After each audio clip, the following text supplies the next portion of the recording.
is Pinheiro needs Canales more than Canales needs Pinheiro. 100%. You know, so like let's 100%. remember the power dynamics in this relationship. Little Pinheiro Eddie, little Eddie. And also, people still with his funky haircut. It's funny, Tony, because one of the things that everybody holds against Eddie Pinheiro is the game against Atlanta, where he lost week 1. That game, when PJ Walker threw the long bomb to DJ Moore, and DJ Moore took off his helmet. It was like, that was week 2. Was it week 2? It was early in the season because we lost to the Browns. I think it was a game that we had lost a few before. It was that. That was back to Steve Wilkes. Oh, okay. Yeah, it was Steve Wilkes had already become the head coach, and the whole helmet thing happened, and he missed. But I remember there was like a story of Eddie Pinheiro before the game, like on his phone recording instead of practicing kicks. And I was trying to find it. And I went back to the post-game show that we did after the game. Bro, what a discussion that was. Was it? You were dying on the hill that the kicker doesn't win or lose the game. Oh, yeah. We're not getting into that. Meanwhile, me, Greg, and CK all like shouting at you at the top of our lungs. Eddie Pinheiro lost that game, dude. And the reason I bring all that up is because there's a lot of things like that Panther Nation hasn't forgiven Eddie Pinheiro for. And he's on not top beloved of it, by any means. In fact, and you're going to ask for money on top of it. It doesn't ingratiate him to anyone.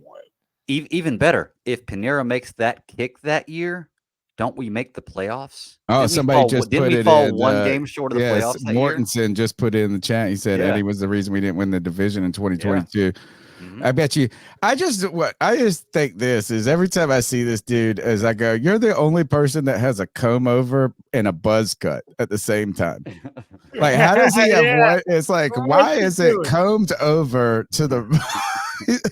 Good God! I was like, oh, I can't even look at that haircut. Child actor, like child actor growing up. It's weird. All right, so but this reminds me not a lot. What I don't know is.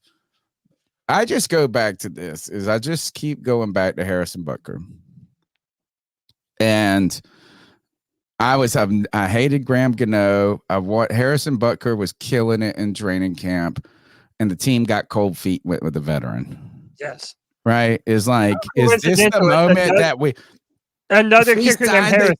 If we sign the thicker kicker, does it rid us of the Harrison Butker curse? Yes, maybe. His name is Harrison.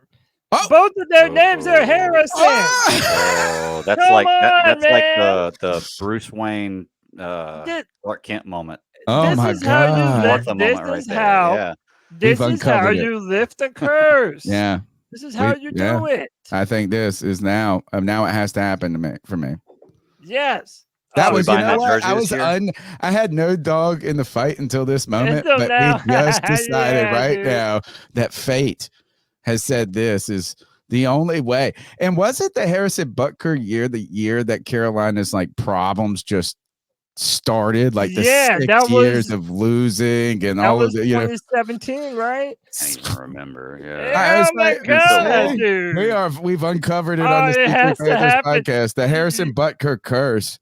Get Eddie Pinheiro in the kitchen and make my man Harrison Mevis a meal. Sandwich. Make my man a sandwich, bitch. Back in the fucking kitchen. No, we really did crack the code, boys. We can turn. That's a big deal. We can turn our fortunes upside down by breaking the Harrison curse. Yes. Oh, dude, and that's how it's pointing, man. Right now, you've uncovered it. The clip.